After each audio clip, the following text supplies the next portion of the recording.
I am not Jewish, but I love the holiday of Purim.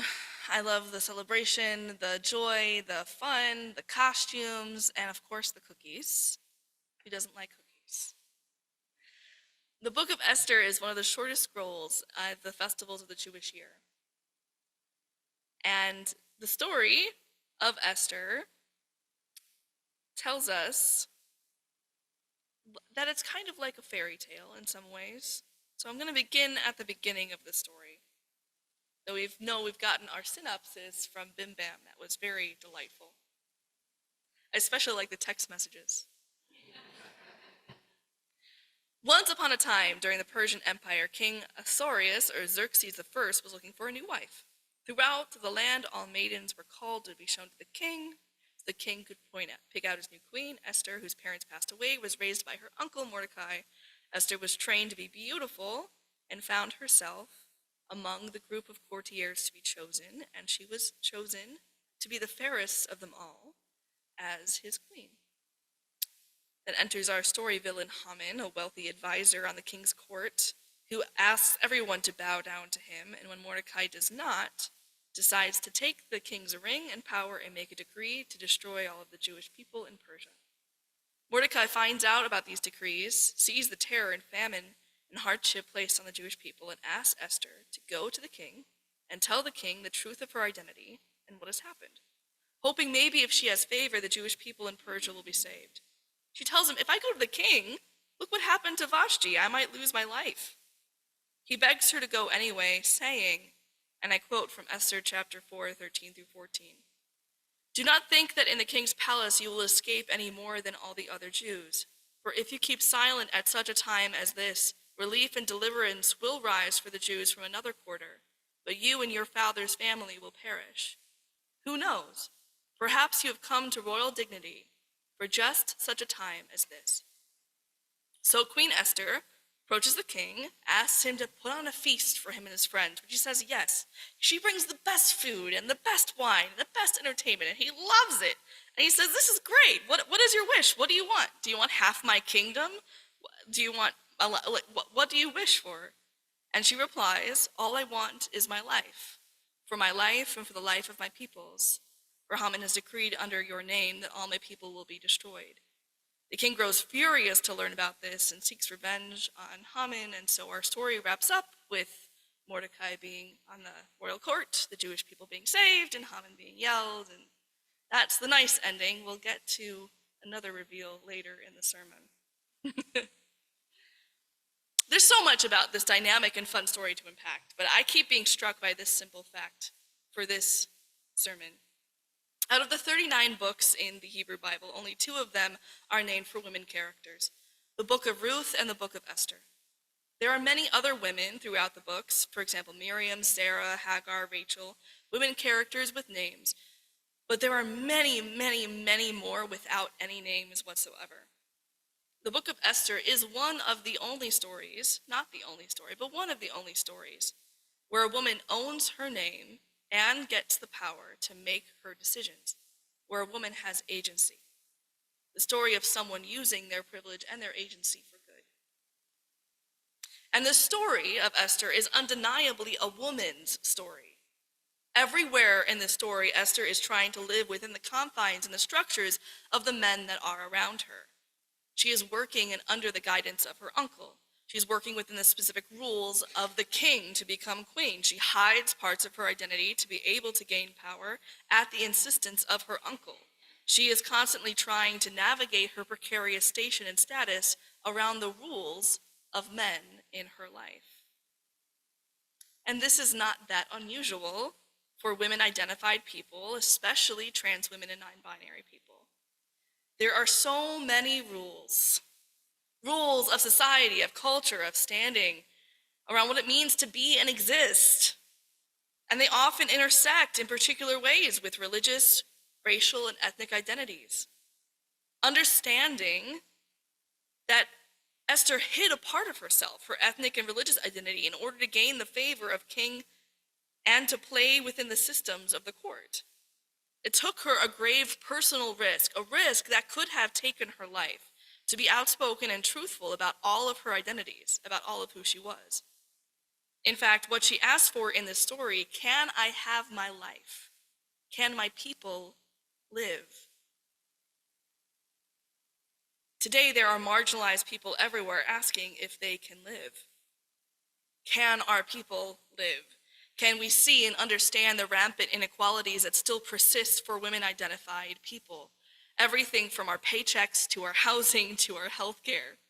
Can we be trusted when we speak of specific injustices that are faced by women of color or trans women or non-binary peoples?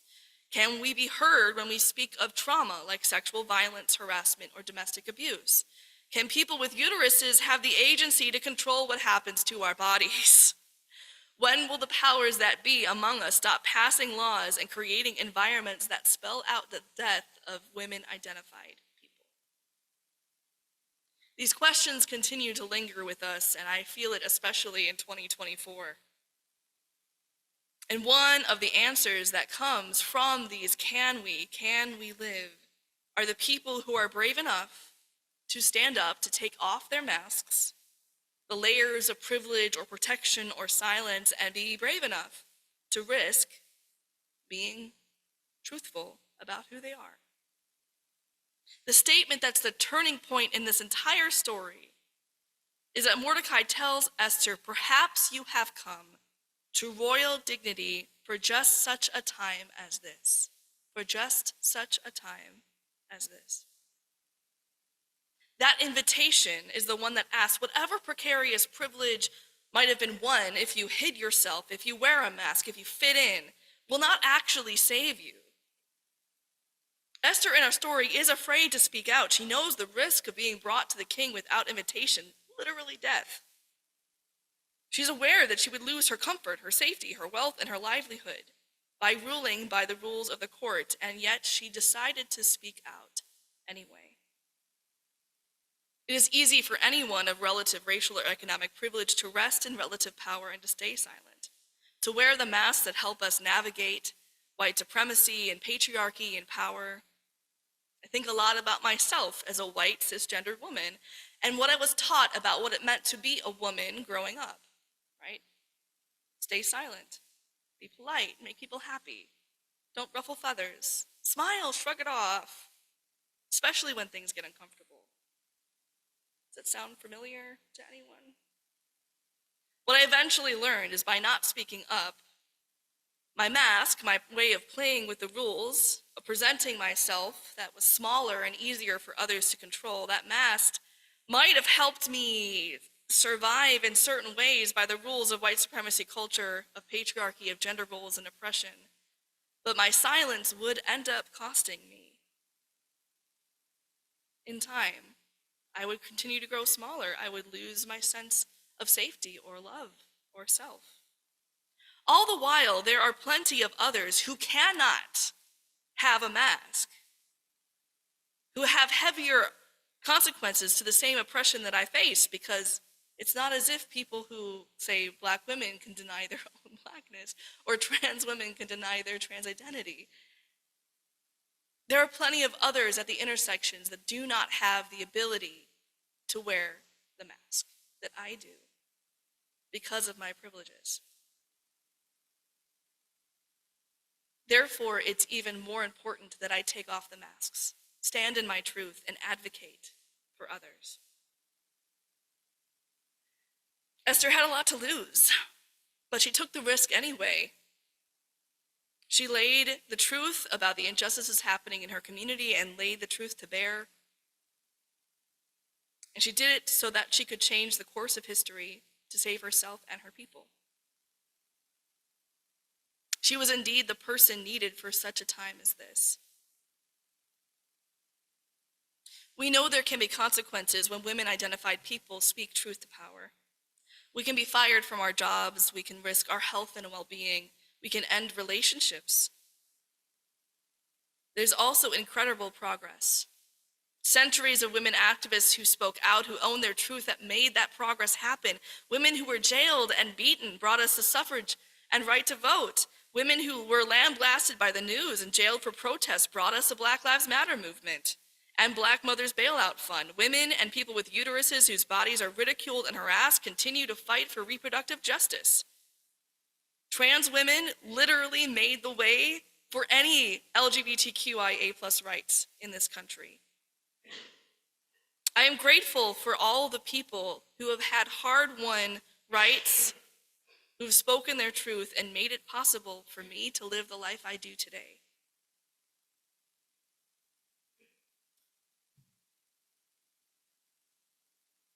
And what's hard about this story, or any story sometimes, when you have a victor or a hero, when you have someone who stands in their truth and advocates for their people, is that it sometimes, for others in the world, still creates an us versus them. I know that speaking in 2024, there are several Jewish women struggling around unmasking their voices in the thoughts about the ongoing tragedies in Israel and Palestine, the famine and death of civilians. And I think it's important to know that when you stand up in truth for yourself and for your community, it doesn't mean that you have to suddenly stand up against somebody else. We can fight for our common humanity and for the rights of everyone. You know that ending that I told you about? Haman's done, Esther's king, yay! Well, there's a little bit more to the ending in the story. You see, there was a decree that went out that was given permission by Jewish people to raise up against those that had caused them violence, and there ended up being deaths of Persians. The answer to the injustices faced to the Jewish people in the Esther story was revenge.